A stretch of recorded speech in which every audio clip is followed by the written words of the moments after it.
Hey, hi everybody, I'm Grace, and I brought my cousin Alex up here. He also wants to talk. Do you want to You guys. Okay, I'll go first. So first, I just want to thank everyone so much for coming. That's my pops over there, and it's crazy to see how many people have come to celebrate his life.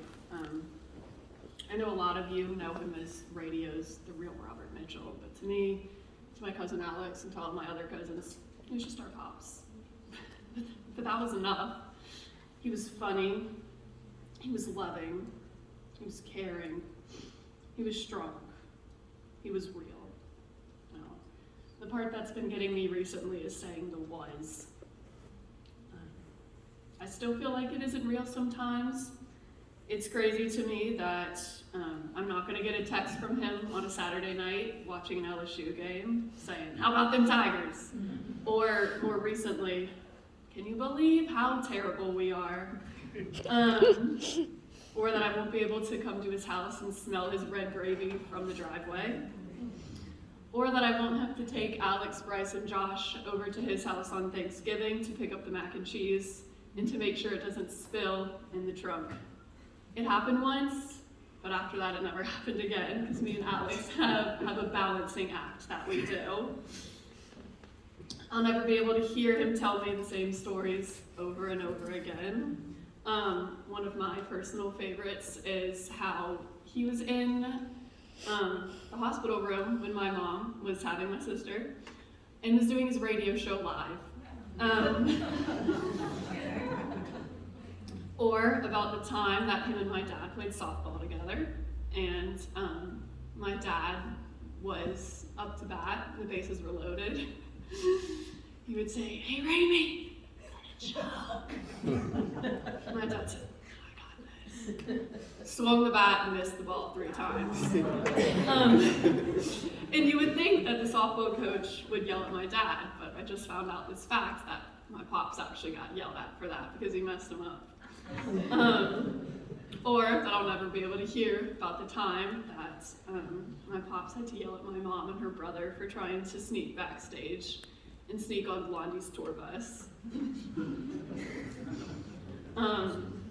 The past few weeks, I've been able to hear so many amazing stories, and just today hear so many amazing stories about all the great things that my pops did throughout his life, and all the people that he made smile. But I wanted to share one story where he really made me smile. So a little over a year ago, I moved to Washington, D.C., and I remember my pops calling me and saying, "Okay, you're going up there where they don't have good food. What do you want me to cook for you?" Of course, he found every type of seafood that I've ever liked in August: oysters, shrimp, and of course, crawfish. He brought the crawfish to my mom's house in an ice chest to make sure it stayed hot, and we sat in my garage and ate it together.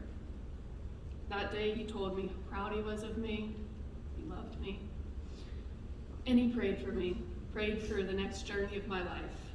And I'm sure many of you know this, but when my pops prayed, God listened, and something amazing always happened.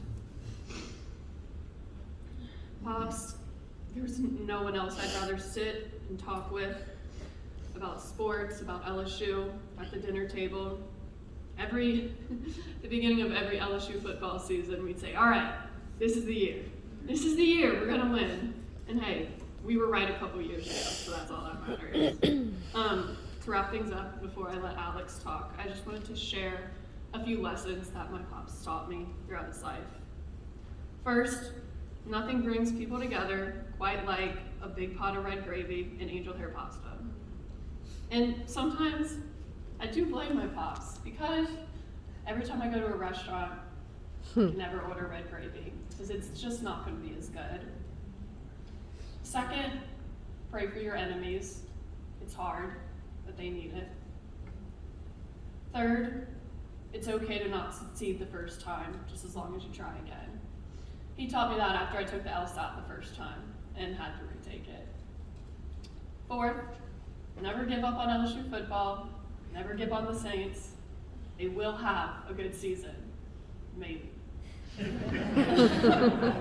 And Pops, I know you're up there, and I really hope LSU has a better coach coming. And last, but probably the most important thing, is family is everything.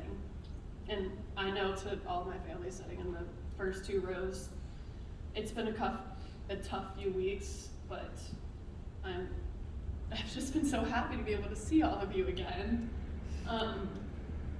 Again, thank you all for coming.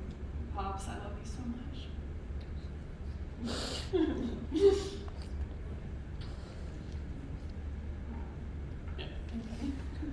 My name's Alex, son of Angela and Jay. I want to say, speaker said before, to me, Pops was a friend and a jokester. I loved Pops.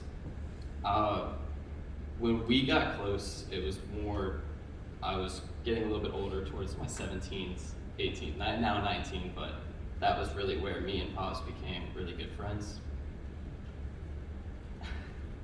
My favorite memory of Pops was him trying so hard to get me and my brothers to love baseball. Unfortunately, it did not work. He took me and my other 2 brothers to a random field over by his house to play baseball. We lost so many baseballs in this very tall grass with very awkward drawn lines for baselines, but he was trying to teach us. And I want to say for a good month or 2, we were like totally down. Like, let's play baseball, guys. That was the sport. Unfortunately, the risk of breaking our parents' windows with the baseball kind of declined that want to play. And being hit with a baseball bat. But my Pops was a real jokester. I loved talking to him. Every time at family gatherings, he was always coming to me, talking about different things, joking with me. I loved when I was paying for our streaming services, our many different things, Netflix, Disney Plus. He would call me every month to ask me why there was a different password or something that changed. And eventually he took it upon himself to change the password himself. And I would get a mass phone call from the whole family group going, "Did you kick us all off? Did you stop paying for it?" I was like, I don't know what happened. I'm just trying to study for a test here. And Pops is saying, "I changed the password to Gunner321.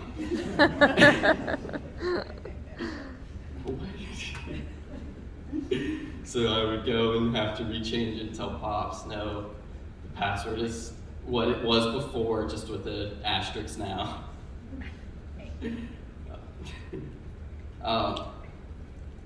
My last time really getting to talk to him, me and my brother had went over to his house to help fix his phone because he had broken his phone.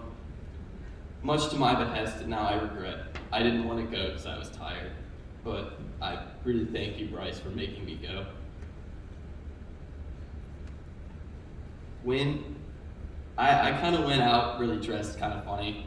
I was wearing slides and just really bummed out, and I was making fun of myself, and then Pops was loving the jokes too, so we were going in on it together. And it was to no hurt or anything, but I want to say when everything was over and I was finally back at my house, Pops had texted me that day saying he just wanted to make sure that he hadn't hurt my feelings when talking about how I wore. And the last text message I really got from him was him telling me how much he loved me, saying, "I love you, grandson." When I had found the news of what happened, I looked through my phone and I saw that text message one last time, and I couldn't really contain myself. But I just want to say I love you, Pop, so much. And I'm really thankful for everything you taught me and the red gravy you made for me. Even when I was really stubborn and picky as a child, he would make red gravy for me at the gatherings, and he'd put it in our freezer. I would have some. And when him and my grandmother housed me, wow, my rest of my family was sick with COVID, they took care of me and helped me stay safe away from it. I want to thank everyone so much for coming out tonight and showing support for my grandfather. I love you, Pops.